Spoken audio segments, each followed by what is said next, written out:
A concepção do projeto DNA Afetivo Camé Cairu, ela surge lá em 2016, atrelada à minha pesquisa de mestrado, sob orientação da prof. Andréia, e com colaboração direta do Jocely Chirai Salles. O Jocely estava estudando para ser professor de História, estava fazendo bacharelado em História, e eu mestrado em Arte e Tecnologia. Aí eu vejo o principal vetor dessa atividade nas aldeias, dessa proposta nas aldeias, elas serem realmente efetivas, porque a gente tinha o Jocely, acadêmico, professor, educador, com interesse comum ao projeto. Então o projeto foi efetivo tanto para nós, artistas, para mim, pesquisadora, que estava tentando desvendar os diferentes níveis de colaboração e tentando entender o que era necessário para se ter uma prática em arte que fosse efetiva, que não fosse invasiva, que respeitasse o outro, que fosse no ritmo do outro e também, de certa forma, fosse extremamente eficiente, necessária ou desejada pela comunidade. Os encontros até esse momento ocorreram com a comunidade indígena Caigangue do Terra do Guarita e de Santa Maria.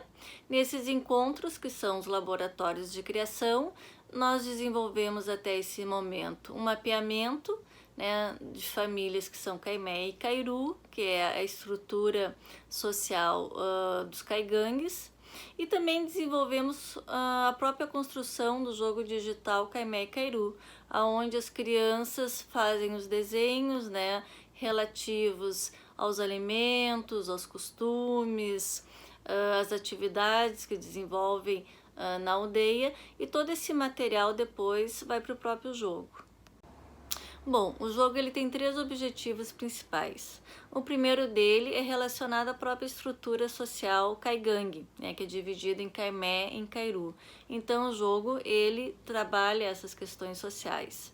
O segundo objetivo do jogo é a valorização da língua caigangue. Então ele é feito bilíngue, tanto em português quanto na língua caigangue, e ele vai poder ser jogado então dentro das comunidades caigangue e fora com a comunidade em geral. E o terceiro objetivo do jogo é a valorização da relação ancião-criança, onde toda a sabedoria, todo o conhecimento cultural da comunidade caigangue é transmitida. Bom, sobre os projetos e atividades que a gente vem trabalhando, né, hoje, o que seria mais destaque é como as crianças vêm pedindo para se realizar de novo as oficinas, né, as crianças perguntando quando é que os colegas brancos vão voltar para a aldeia, né, eles gostam e gostam muito dos encontros, né, porque a gente dá toda a liberdade para eles, né, e a atividade teve um impacto muito grande na comunidade, né, nosso principal objetivo foi de ativar as marcas Camé e Cairu, né? Então tudo vem dando certo, né? Claro que com o momento, o contexto que a gente vive hoje, tudo foi parado, né? Mas a gente vem tentando trabalhar na medida do possível, né? Como a gente está na aldeia, a gente continua conversando com as crianças sobre isso. Sempre que possível a gente mostra o que já tem, né? As crianças estão tendo acesso ao material que já está sendo produzido, que está quase pronto. E a gente vem sempre mostrando isso para a galera, para as crianças, né, para a comunidade. As principais dificuldades que eu tive para criar os personagens foi como que eu poderia sintetizar, né, os traços das crianças em personagens que fossem carismáticos, aqueles personagens que você bate o olho e já gosta deles logo de cara. Então, esse foi um dos meus principais cuidados no começo, tipo, como que eu poderia criar personagens genuinamente nossos, que estejam bem explícitas e claras características das crianças Caimé e Cairu, mas que fossem fofos, né? Que fossem carismáticos, que as crianças iriam gostar logo que vissem pela primeira vez. Então eu coloquei isso como foco de começo, como colocar as características indígenas dos Caigangue nesses personagens infantis, mas que tivesse esses traços originais, que fossem traços que realmente lembrassem as características das crianças caigangue. Bem, como o foco do projeto é transmitir a cultura, manter viva a tradição caigangue para os mais jovens, eu busquei fazer o jogo para a maior gama de plataformas possíveis. Então, seguindo a ideologia de que na cultura caigangue o mais velho transmite conhecimento para os mais jovens, no caso o professor nas escolas, as crianças vão poder jogar nos computadores nas escolas e também nos celulares e tablets nas escolas ou em suas próprias casas. Então, seguindo também uma ideia de que algumas famílias podem ter várias crianças e não ter dispositivos suficientes para todas as crianças, foi desenvolvido um jeito de que pudessem até 4 crianças, várias crianças, jogarem num mesmo aparelho e mantendo a própria identificação pessoal com o jogo. Então, no final de contas, esse projeto acabou sendo uma boa mescla da arte, que é a parte que o Vicente está fazendo com a ilustração, com a programação em si, a tecnologia, e acho que a gente acabou conseguindo aproveitar ao máximo as oportunidades e passar essa representação para as crianças. Outra característica do jogo é trabalhar com as tecnologias digitais dentro da comunidade caigangue, né? Buscando uma inclusão social, buscando que a própria comunidade possa estar criando as suas narrativas, os seus dados, e que esses dados e essas narrativas valorizem a própria cultura. O processo de construção do jogo tem sido super significativo para todos nós, né? Temos aprendido muito a lidar com as nossas diferenças e aprender, né, com essas diferenças, aprender o que é colaborar, o que é respeitar, o que é confiar, como se pode construir algo em comum com afeto.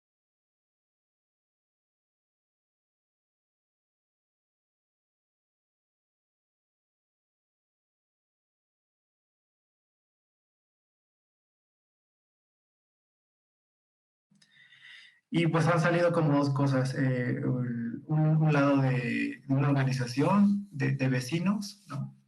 Que es, pues están buscando que se extienda a los demás barrios. Son 12 barrios que conforman el pueblo, entonces están como en esa línea. Y la otra que esta cuestión de este conflicto que hubo por el territorio, pues nos permitió aquí a varios compañeros reunirnos para trabajar en equipo y estamos ahorita haciendo investigación in situ. Estamos tomando clases de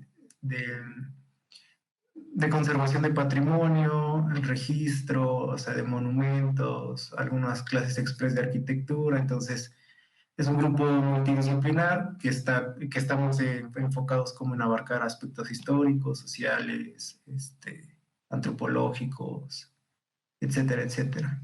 Un poco lo que está dejando esta cuestión, que es en realidad, o sea, se suscitó y está presente el conflicto por mantener, reconocer a nivel pueblo un panteón municipal que tiene más de 100 años, ¿no?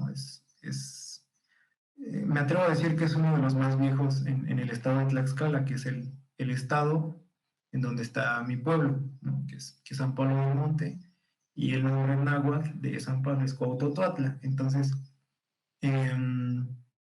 como que el panteón es uno de los más viejos que existen todavía. Y como les comentaba hace rato, o sea, a raíz de esta cuestión del conflicto y disputa por reconocerlo, mantenerlo, conservarlo, y la parte, digamos, como oficial, o al menos en términos de gobierno, o sea, el proyecto fue del ayuntamiento del lugar, del municipio, pues era planteaba hacer una intervención muy radical, creo yo, que era muy radical porque prácticamente era destruir muchos de los contenidos simbólicos culturales que resguarda el sitio, tanto en la forma en cómo se usa todavía el lugar, cómo se concibe la muerte, las fiestas y los ciclos que están presentes ahí. Creo que la propuesta de este proyecto por parte de las autoridades era eliminar eso, o sea, pasarnos por alto. Y por iniciativa de los compañeros del grupo multidisciplinar que ahorita estamos trabajando, comenzamos a hacer, fue muy curioso porque comenzamos a usar un perfil en redes sociales, en Facebook, y comenzamos a transmitir todos los miércoles, ¿no? Pensamos temas en torno a la muerte, desde el arte, antropología, filosofía, y comenzábamos a hacer una especie de conversatorio los miércoles, si no mal recuerdo, a las 6 de la tarde, invitábamos a nuestros familiares, a nuestros amigos, y comenzó a tener un eco, ¿no? Después los señores que ahora conformaron el grupo de vecinos que están como en defensa del panteón, se acercaron, terminamos un miércoles, creo que fue el primero o la segunda transmisión, y unos señores se acercaron en el lugar en donde hacíamos las transmisiones, pues, y ofrecieron su apoyo, la ayuda para poder conformar el grupo y plantear estrategias para difundir las implicaciones y las consecuencias que tenía el permitir que se hiciese el proyecto y pues llamar a gente que se pudiese unir, porque una cosa también muy, muy curiosa es que pues este proyecto nunca se consensó con nadie, ¿no? Fue como se nos ocurrió, tenemos un presupuesto, tenemos dinero y lo vamos a aplicar en este lugar, no vamos a consensuar nada y vamos a dar por hecho que todos lo quieren, porque aparte en el discurso de las autoridades pues también estaba como presente esta idea de que es en pos de la modernización, es en pos del mejoramiento de la imagen urbana, que el pueblo se lo merece y cuestiones por el estilo. Entonces dieron por hecho que todos ya lo aceptaban, o sea, el proyecto no estaba legitimado obviamente, y cuando comenzamos las transmisiones y cuando se acercaron este grupo de defensa que ahora está conformado, pues salió a flote eso, o sea, no había legitimidad, no se había socializado, mucha gente desconocía que se iba a intervenir el lugar, y pues detonó todo eso.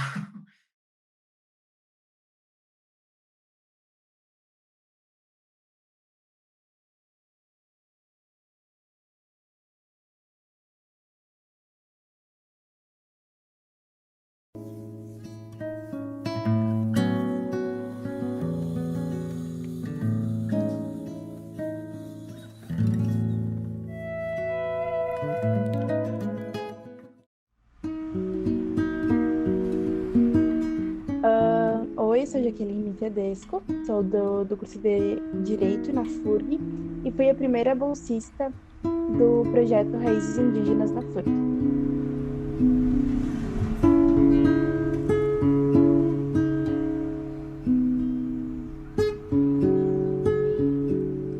É uma atividade muito importante, né, dentro da FURG para dar visibilidade para os povos indígenas, para os estudantes, e também uma forma deles ficarem conectados com a sua cultura, mesmo estando longe de uma aldeia indígena. E eles precisam disso tanto para se acostumar dentro da universidade, porque tipo, é um universo diferente para eles, né? Então, eles já chegam assim na universidade já perdidos, e eles entrando na universidade, por mais que tenha as diferenças, eles sentindo que tem como eles conseguirem ficar conectados na cultura deles, isso vai ajudar eles tanto na permanência, quanto nos estudos, quanto na saúde mental deles, sabe? Eu acredito que isso é um trabalho que tem que continuar por muito tempo ainda.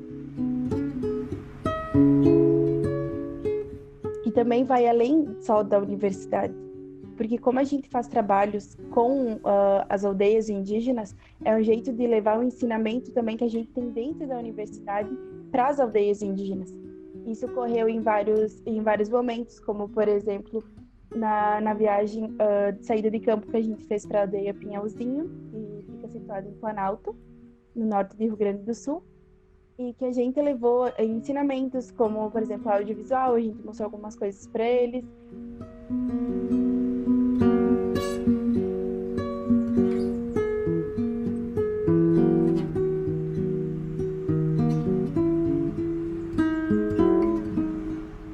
A gente fez também a beleza da mulher indígena, que foi uma oficina onde a gente tirou foto das mulheres, e daí teve toda uma preparação, sabe, nisso. Que a gente, por exemplo, fez maquiagem, cabelo nelas, coisas assim que a gente trouxe de fora, trouxe de um salão de fora, para ser um dia diferenciado para elas, sabe, para a beleza delas.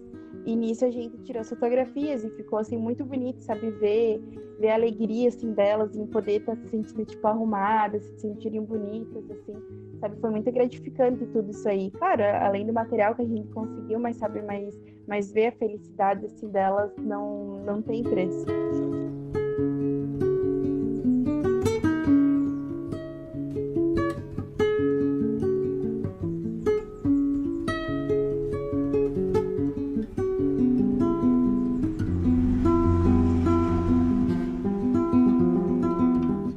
Durante essa vivência em Pinhalzinho, a gente teve várias atividades programadas. Entre elas, também teve a visita a uma escola indígena, onde a gente conversou com o professor Valdomiro, que ele apresentou a escola, assim, como que é um ensino diferenciado para esses alunos, porque tem uma grande diferença entre lidar com um aluno não indígena do que com o indígena. Com indígena, tu tem que ensinar, além do português para eles, a língua materna também, porque é uma coisa que eles não podem se perder da cultura deles. Então tem toda uma preparação diferente. Ele nos deu a ideia de como que é dar aula para eles, de como que é esse ensinamento, sabe? Meu nome é Elisete e é um prazer eu estar aqui hoje, sabe? Sou acadêmica do direito, né? E não sabe o prazer que é estar aqui dentro da aldeia, né? Da nossa aldeia. Eu sou Jaqueline Tedesco, sou neta do Tamina, a primeira neta dele está na universidade. Eu quero agradecer a viagem de vocês, né? Que sejam bem-vindos aqui na nossa comunidade, na nossa aldeia, né? Que aqui o que sempre estou dizendo para vocês, que o meu chão foi aqui. Eu acho que eu nasci e quero ser enterrado aqui dentro do meu chão onde eu me criei, né? Meu nome é Valdomiro, sou professor já há 18 anos, né? Fiz História pela UNO-Chapecó. Estou fazendo uma licenciatura em Intercultural pela Universidade Federal de Santa Maria. Vamos fazer uma roda de conversa. Eu espero que eu alcance o objetivo de vocês. Vocês também podem fazer perguntas que a gente vai estar aqui respondendo.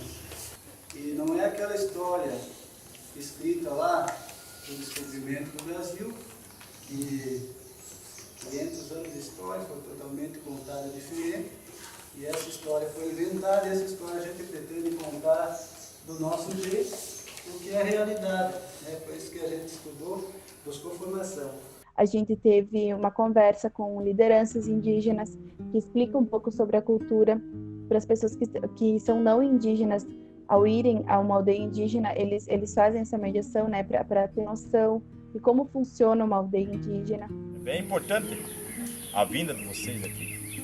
Eu creio que próximas vezes tem que vir de novo e nós temos que estar mais organizados. Eu vou explicar um pouquinho para vocês como funciona a nossa liderança aqui dentro da aldeia, porque a gente tem uma lei interna. Não é a lei que vocês vivem lá fora, né? Aqui nós temos lideranças, o papel do nosso conselheiro, né? Que ele falou que é o conselheiro. Quando tem algum problema dentro da comunidade, eles se reúnem, né? O capitão, o cacique, tem cabo, tem o conselheiro, né? E ele que faz a parte, assim, que lá é do mediador, lá na Lei do Branco. Para nós aqui é o conselheiro. Ele que dá os conselhos, que faz a fala para tentar acertar as partes, né? Fico muito agradecido de a gente ter essa conversa com vocês ainda aí, porque eu creio que depois, quem sabe hoje, vocês vão retornar de volta, né?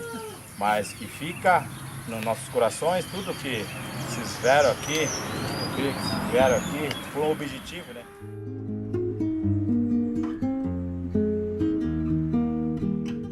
Nesse dia foi feito um varal, e nesse varal tinha fotos sobre o abril indígena.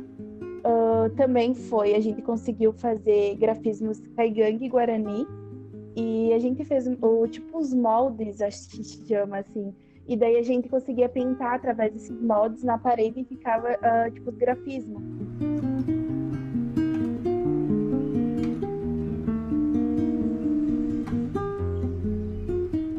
Também nesse evento para homenagear uma grande liderança indígena para a gente, que é o seu Augusto, que é também responsável pelo nosso ingresso na universidade. A gente conseguiu fazer essa homenagem através de um lambe, que eles chamam assim, mas eu prefiro chamar de cartaz, que a gente colou na parede, está lá até hoje, e ele nos passa uma mensagem de que é preciso o estudante ter um pé na universidade e também na sua cultura. Então foi um evento assim de grande importância para a gente por lembrar dessa liderança. E lembrando dessa liderança é que a gente lembra nossas raízes e é onde a gente consegue mostrar, sabe, a nossa imagem para a universidade.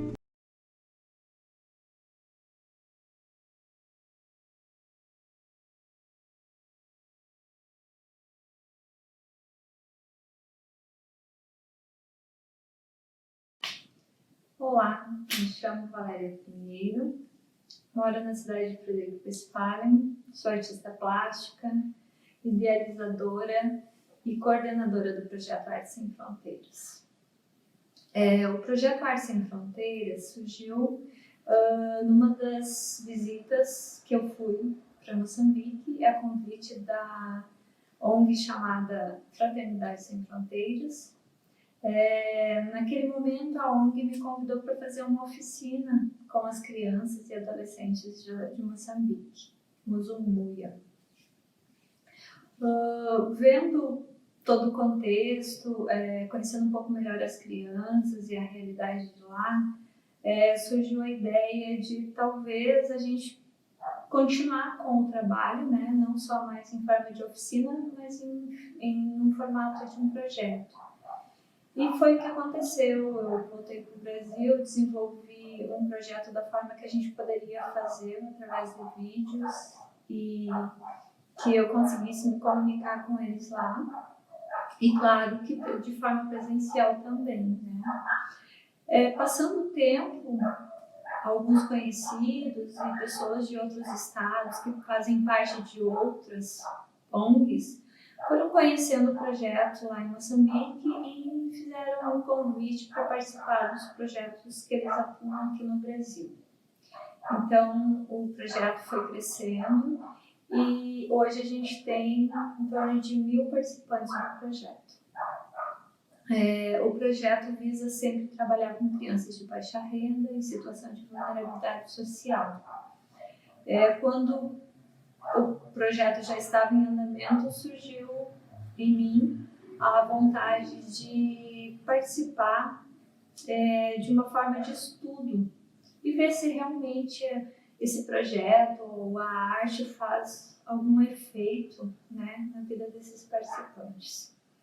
Para minha surpresa positiva, no resultado da pesquisa de mestrado, a gente viu o quanto é importante, o quanto é transformador, o quanto as crianças interagem e na vida delas, muitas vezes, essas possibilidades é o único recurso que eles vão ter, né? O projeto ele visa também, além das artes plásticas, artes visuais, a gente tem toda a dinâmica de falar um pouquinho da história da arte, né? Contexto. Esses movimentos artísticos que foram acontecendo ao longo do tempo. A gente trabalha sempre as práticas, né? Pintura, desenho, e a gente vai também trabalhando um pouquinho quanto aos valores humanos, né? Os valores sociais, enquanto cidadãos. E a gente também desenvolve a relação, né, do cuidado com o meio ambiente. Enfim, o projeto ele é bastante amplo, trazendo sempre a possibilidade de formação desses participantes. Eu acredito sim que através da arte a gente, né, é um meio para eles, para chegar até eles, para a gente falar de outras questões, e a gente faz isso, né, por meio, juntamente, através da possibilidade da arte. Quanto artista plástica, a minha questão sempre foi falar um pouquinho das mazelas humanas, dessa relação, né? Que a gente precisa ter consciência e que a gente precisa se importar com o outro. E o projeto também, ele vem nessa possibilidade da gente estar levando um pouquinho de formação e talvez até transformação para essas crianças e adolescentes. Acredito sim que eles aprendem e nos ensinam muito, porque essas diferenças de culturas, de lugares, e faz a gente ter essas experiências, viver essas vivências, né? E através disso é uma troca sempre. Sempre falo que eu aprendo sempre muito mais do que a gente ensina, porque é tão rico de ver o quanto a gente tem a aprender e o quanto essas diferenças nos ensinam, né? E a arte é isso, a arte é o meio, e a arte, eu sempre falo que para mim é tudo, porque a arte realmente é minha vida. Sou apaixonada, extremamente alguém que vive da arte, que vive para a arte e que busca sempre, enquanto ser humano, fazer alguma coisa que eu possa talvez estar contribuindo através da arte também. Então, trazer aqui um pouquinho para vocês do nosso projeto e um pouquinho dessa fala, né, dizendo o quanto para a gente é importante talvez até mostrar um pouquinho mais desses projetos e que tem coisas boas acontecendo. E a arte, a gente sabe que ela tem esse poder de transformação. Então, muito obrigada. Espero que vocês gostem do nosso projeto.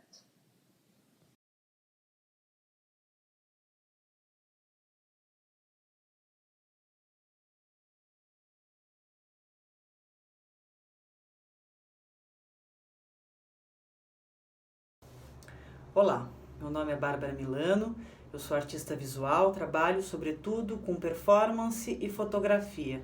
Sou autora do projeto de mestrado Fotografia Ritual, que eu desenvolvo no programa de pós-graduação em artes da Unesp, aqui em São Paulo.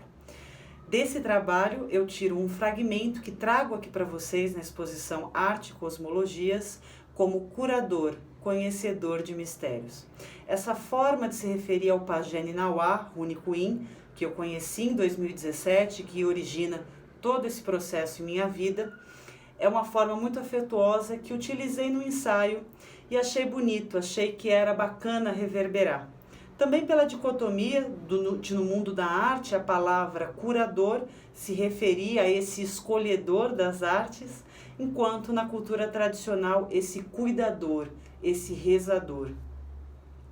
Esse trabalho que eu trago para vocês é muito afetuoso em minha vida e fez parte de um processo de 2 meses e meio, 3 meses, numa casa na região de reserva da cidade de Cotia, chamada Nibu, onde fiquei com 4 runicuins, enquanto eles faziam um processo de itinerância pela Grande São Paulo a partir das medicinas. O pajé Ninauá, indiscutivelmente, foi a figura que me impressionou muito pela sua sabedoria, pela sua força, pela sua forma, muito afetuoso, muito carinhoso no jeito de lidar com as situações. Aprendi muito e aprendi tanto que desejei continuar esse percurso desenvolvendo o projeto então que eu já contei aí um pouquinho para vocês. São todas fotos feitas em situações cerimoniais da ayahuasca, né? A ayahuasca é uma medicina tradicional, não só do povo runicuim, ela é conhecida em diferentes povos, né? Cerca de uns 80 povos aí dentro desse território que chamamos Brasil, e dentro desse povo em específico, ela faz parte, né, da sua cosmologia tradicional. Então, o povo runicuim está no Brasil, ali na região do Acre, se encontra também ali na região do Peru, só para vocês conseguirem entender mais ou menos, né, de que espaço territorial a gente está falando. São rios importantes quando a gente fala desse povo, o Rio Jordão e o Rio Envira, dentro do estado do Acre. Esse pessoal que eu conheci é do Médio Rio Envira, né, e são autorrepresentados pela FEPAC, Federação do Povo Runicuim no Acre. Então eu espero que vocês gostem. O meu intento com esse trabalho é reverberar um pouquinho dessa cura que era proporcionada por esses momentos cerimoniais, por cada gesto dessas figuras, né, por cada rezo que era entoado. E fico pensando qual a capacidade da fotografia sendo uma coisa que guarda a imagem de um momento, de fazer esse momento reverberar numa criação a partir desse estímulo que ela proporciona. Então desejo a todos aí uma boa exposição e me sinto muito grata de estar participando aqui com os colegas desse projeto.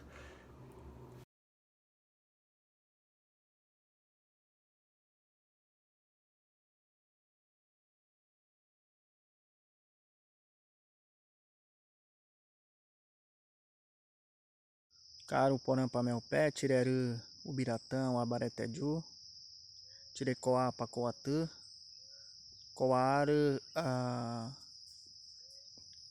adiroviá catu, ma porandu, nhanderu pé, nhandejaru, nhano bareté awan, nhandepamé. Boa tarde a todos, meu nome é Ubiratã, Abareteju. Sou cacique aqui na comunidade indígena Bananal, que fica no município de Peruíbe, litoral sul do estado de São Paulo. Sou da etnia Tupi. Venho aqui falar um pouco para vocês da grande importância que tem a arte para a nossa cultura ancestral, né? Os nossos usos, costumes, onde estão nossos utensílios, nossos adornos, ele é de grande importância nos dias atuais, onde por meio deles nós conseguimos expressar e compartilhar com os demais que não conhecem a nossa cultura ancestral um pouco das nossas manifestações por meio dos nossos adornos, dos nossos usos, né? Onde as artes plumárias principalmente, elas estão bastante em evidência na nossa cultura, né? Onde brincos, que na nossa língua mãe nós chamamos de Nhambitsã, nós temos aí os colares, que são os boãs, nós temos os canguaá, que são os cocares, dentre os caneguá, que são as tiaras, dentre tantos outros utensílios e adornos que nós temos, né? Onde por meio deles, imitando a natureza, nós conseguimos transmitir um pouco da nossa ancestralidade, da nossa cosmologia e também, por que não, toda a epistemologia e conhecimentos tradicionais que envolvem desde a coleta da matéria-prima para a confecção desses utensílios, dessas artes utensílios, né? Porque nós utilizamos tem uma grande utilidade para nós, né? E hoje nós temos também essas artes compartilhando com os demais, né? Com a cultura brasileira em si, como artesanato, né? Uma peça decorativa também que pode ser adquirida e dessa forma ajuda as nossas populações indígenas e conseguimos assim contemplar o fortalecimento das nossas culturas ancestrais, né? Por meio das nossas artes utensílios. Então toda a ciência, toda a história, toda a cosmologia que envolve os nossos territórios, né? Onde essa cultura acontece, ela se expressa por meio da arte, né? Bem como os grafismos que nós tecemos na palha e no cipó. Da mesma forma, buscamos traduzir e imitar essa natureza que nos cerca, né? No caso, trouxe como exemplo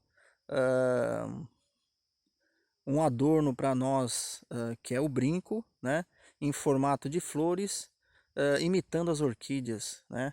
Da mesma forma, nós temos os nossos gurapás, que são os nossos arco e flechas. Então é muito importante mantermos hoje ainda toda essa tradição na confecção das nossas artes ancestrais e buscar desta forma quebrar estereótipos que existem ainda nos dias atuais em torno das nossas culturas indígenas, né? Por meio dessas artes conseguimos mostrar as diferenças que existem entre as diversas culturas que nós temos no país atualmente, né? Para mais de 300 povos, dentre esses povos estamos nós, os indígenas tupis, né? Falantes do idioma tupi-guarani, aqui no litoral de São Paulo, e temos também nossa ancestralidade, nossa língua, e por meio da nossa arte buscamos mostrar um pouco dessa cultura milenar que temos enquanto educadores o dever de compartilhar com os nossos jovens, nossas crianças. E a educação hoje ela é de fundamental importância neste momento, tá? Então deixo aqui para vocês um forte abraço, espero que vocês gostem, curtam e conheçam um pouquinho da nossa cultura ancestral. Ayo é Tecatu.